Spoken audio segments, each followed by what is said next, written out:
Hello everyone, welcome back to the channel GS Pathshala. तो आज इस वीडियो के अंदर हम पढ़ने वाले हैं sources of ancient Indian history, यानी कि हमारी जो इंडियन हिस्ट्री है इसके जो भी सोर्सेज हैं उनको देखेंगे।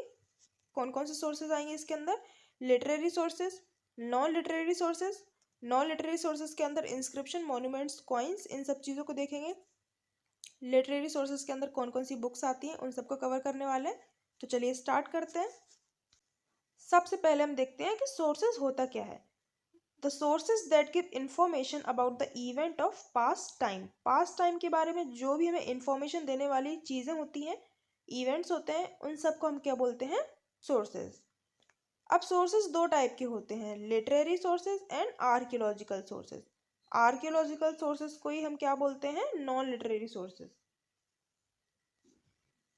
तो देखिए, लिटरेरी सोर्सेज क्या हो जाएंगे? जिसमें हमारी सारी बुक्स आ जाएंगी, यानी कि लिखने वाली जो भी सारी चीज़ें हैं वो हमारी लिटरेरी सोर्सेज हो जाएंगी। अब इसमें दो टाइप होते हैं, इंडिजिनस एंड फॉरेन। इंडिजिनस हम किसे बोल रहे हैं? जो कि इंडिया से ओरिजिनेट हुई हैं। एंड फॉरेन सोर्सेज जो कि फॉरेनर्स से हमें मिलता है। तो इंडिजिनस में क्या क्या आ जाएगा हमारा? Religious text and secular text. Religious text में आ जाएंगे ब्राह्मण text, Buddhist text, Jain text. इसके अलावा सेक्युलर टेक्स्ट यानी कि धर्मनिरपेक्ष टाइप, जो कि धर्म से कोई लेना देना नहीं रखते हैं। इसमें आ जाएंगे हमारे historical text, semi historical text and biographical text यानी कि बायोग्राफीज। फॉरेन सोर्सेज की अगर हम वहीं पे बात करें तो जिसमें क्या आ जाएगा? Greek, Roman, Chinese, Tibetan and Arabian. इन सब राइटर्स ने जो भी बुक्स लिखी हैं वो सब हमारे क्या आ जाएंगी? फॉरेन सोर्सेज के अंदर आ जाएंगी। सबसे पहले अगर हम देखें श्रुति टेक्स्ट। श्रुति का मतलब क्या होता है? सुनना। तो जो कि सुन सुन के एक जनरेशन से दूसरी जनरेशन को पास की गई हैं, वो सारी हमारी आ जाएंगी श्रुति टेक्स्ट के अंदर। जैसे कि संहिता या फिर वेदास, वेदास को हम संहिता भी बोलते हैं। ब्राह्मणास, आर्यंकास। आर्यंकास क्यों बोल रहे हैं? क्योंकि ये जंगलों में जाके लिखे गए हैं। उपनिषद। इसके अलावा आते हैं हमारे स्मृति टेक्स्ट। तो स्मृति टेक्स्ट क्या होते हैं? जो कि याद किए गए हैं और याद करने के बाद अपनी नेक्स्ट जनरेशन को पास किए गए हैं। जैसे कि वेदांगास, सूत्रास ही बोलते हैं इनको। एपिक्स जैसे कि रामायण एंड महाभारत एंड पुराण। तो दो टाइप के टेक्स्ट देखे हमने ब्राह्मणा के अंदर, Shruti text and Smriti text. Archaeological sources की बात कर ले तो इसमें तीन चीजें आ जाएंगी, इंस्क्रिप्शन, कॉइन्स एंड मॉन्यूमेंट्स, जिसको हम आगे देखेंगे।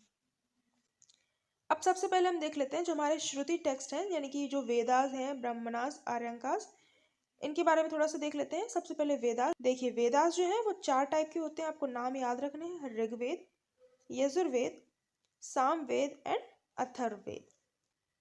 अब अगर हम बात करें ऋग्वेद की, तो देखिए ऋग्वेद का जो टाइम पीरियड है वो है 1500 बीसी से लेके 1000 बीसी तक। और इसको कहाँ पे लिखा गया है? इसको सप्त सैंधव रीजन में लिखा गया है। इसके अलावा यजुर्वेद, सामवेद और जो अथर्ववेद है इन्हें लिखा गया है 1100 बीसी से लेके 600 बीसी के टाइम पीरियड के बीच में। तो ये टाइम पीरियड आपको ध्यान रखना है। और कहाँ पे लिखा गया है? कुरुपांचाल रीजन पे लिखा गया है इन तीनों को। एक बार टाइम पीरियड देख लेते हैं सारे जितने भी हमारे लिटरेरी सोर्सेज हैं। ब्राह्मणास जो है वो 1000 बीसी से 600 बीसी के बीच में लिखे गए हैं। आर्यंकास भी सेम टाइम पीरियड में लिखे गए हैं। उपनिषद भी सेम टाइम पीरियड में लिखे गए हैं। वेदांगास की अगर हम बात करें तो वेदांगास लिखे गए हैं 600 बीसी से 200 एडी के बीच में। ठीक है, यहाँ पे एडी आ गया है। एपिक्स की अगर हम बात करें, जैसे कि रामायण, महाभारत, ये दोनों जो महाकाव्य हैं ये हमारे लिखे गए हैं 400 बीसी से लेके 400 एडी के बीच में।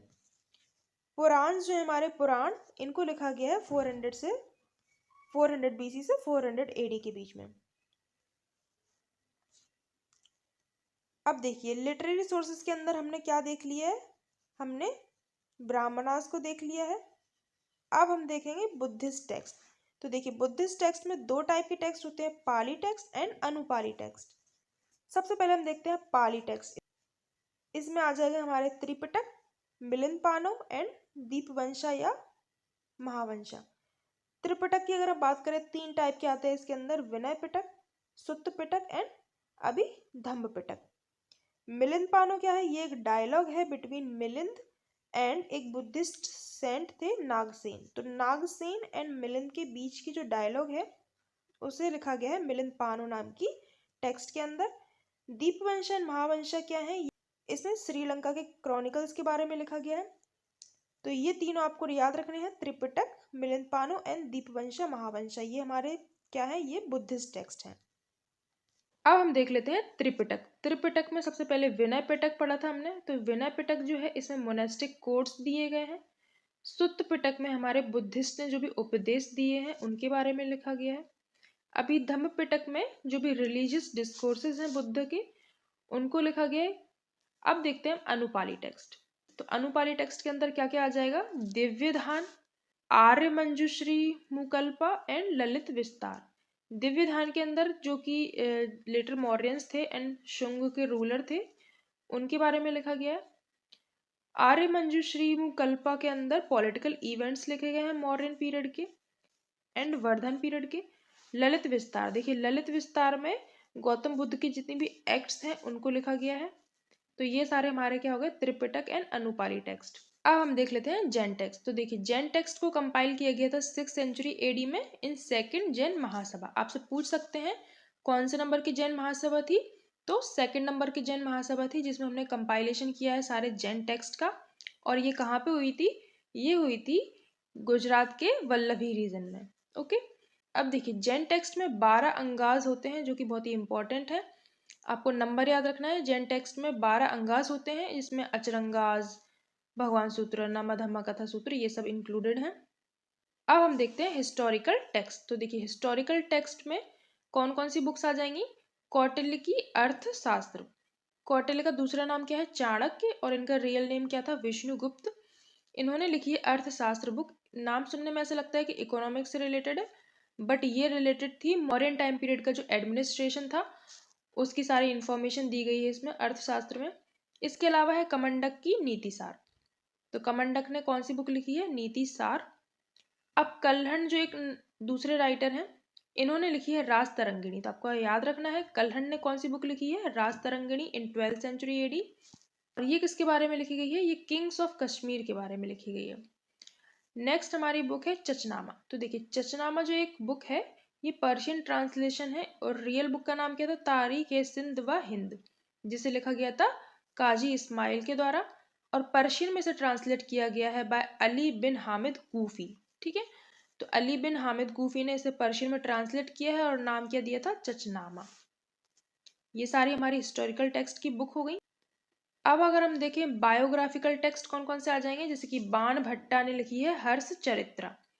इसमें इन्होंने किंग जो हर्षवर्धन है, पुष्यभूति किंग, उनकी सारी जीवनी लिखी है।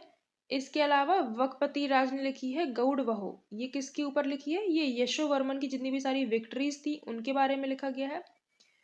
बिल्हन की विक्रमंका चरित्र, ठीक है, इसमें विक्रमादित्य 6 के बारे में सारी इंफॉर्मेशन दी है।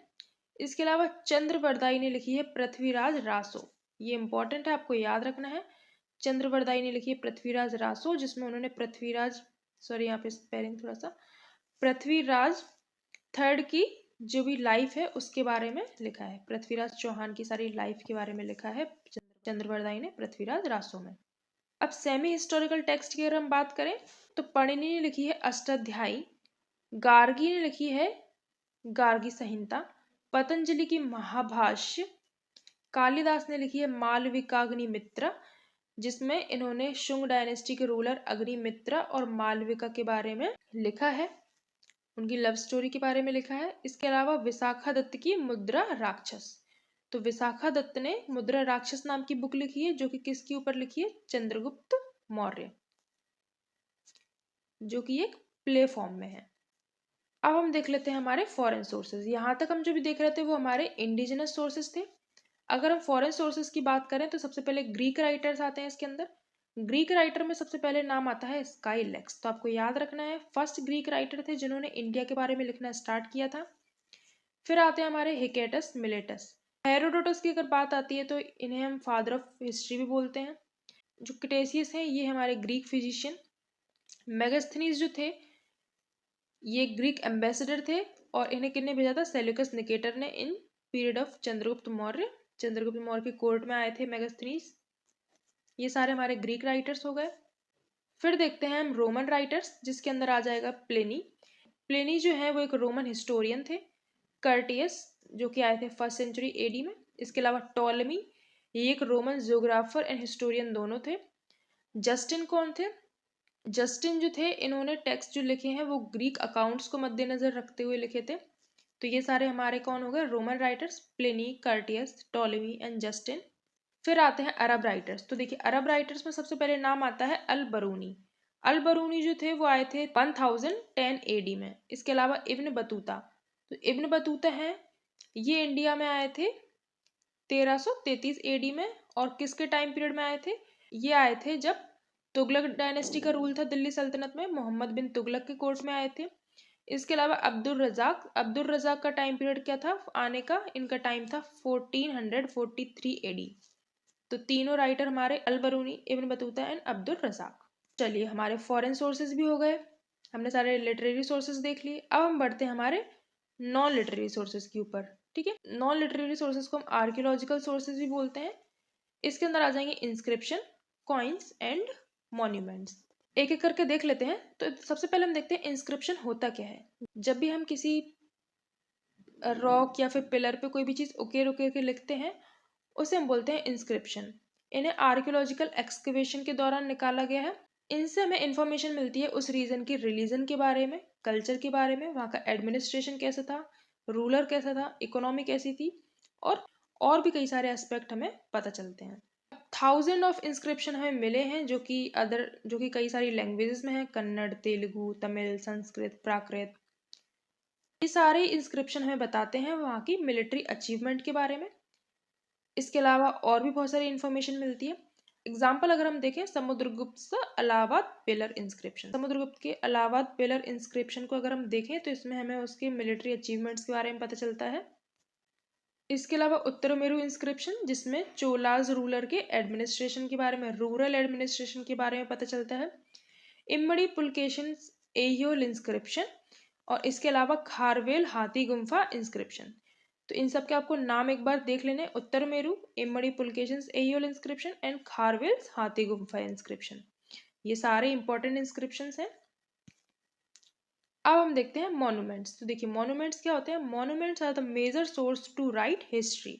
ये एक मेजर सोर्स है जिससे हमें हिस्ट्री के बारे में पता चलता है। मॉन्यूमेंट्स के अंदर क्या क्या आ जाएगा? पैलेसेस, टेम्पल्स, फोर्ट्स, पिलर्स, ये सारे हमारे मॉन्यूमेंट्स के अंदर आ जाएंगे। फॉर एग्जाम्पल मेहरौलीज आयरन पिलर, ये एक ऐसा पिलर है आयरन का जिसमें अभी तक रस्ट नहीं लगी है। तो इससे हमें एक चीज़ समझ में आती है कि हमारे एंशियंट टाइम पे जो लोग थे, जो टेक्नोलॉजीज थी, वो कितनी ज़्यादा डेवलप्ड थी।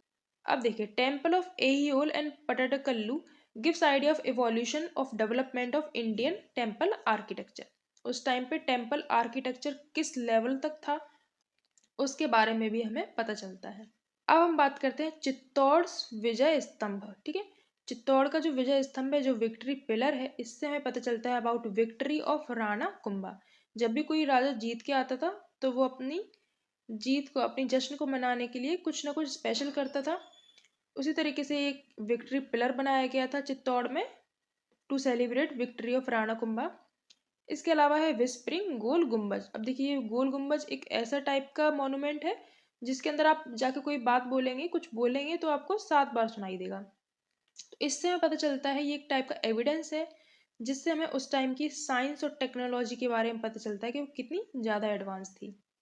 इसके अलावा मॉन्यूमेंट्स में हमारी केव्स भी आ जाती हैं। तो केव पिक्चर्स जो होती हैं, केव के अंदर जो पिक्चर्स उकेरी गई हैं, जैसे कि एलिफेंटा, अजंता एंड अलोरा की गुफाएं, जिनके बारे में आपने सुना ही होगा।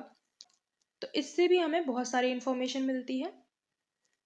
फोर्ट ऑफ श्रीरंगपट्टनम, ये भी एक बहुत अच्छा एग्जाम्पल है जिससे हमें डिफेंस टेक्नोलॉजी के बारे में पता चलता है। ये बनवाया किसने था? ये बनवाया था मैसूर के जो रूलर थे टीपू सुल्तान, उनके द्वारा बनवाया गया था फोर्ट ऑफ श्रीरंगपट्टनम। अब आ जाते हैं हम ताजमहल। तो ताजमहल का नाम तो सबने सुना ही होगा। ये हमारा बन के कंप्लीट हुआ था इन 1653 और इसे बनवाया किसने था? शाहजहां ने, in the memory of his wife Mumtaz Mahal, जिनका रियल नेम क्या था? अंजुमान बानो बेगम।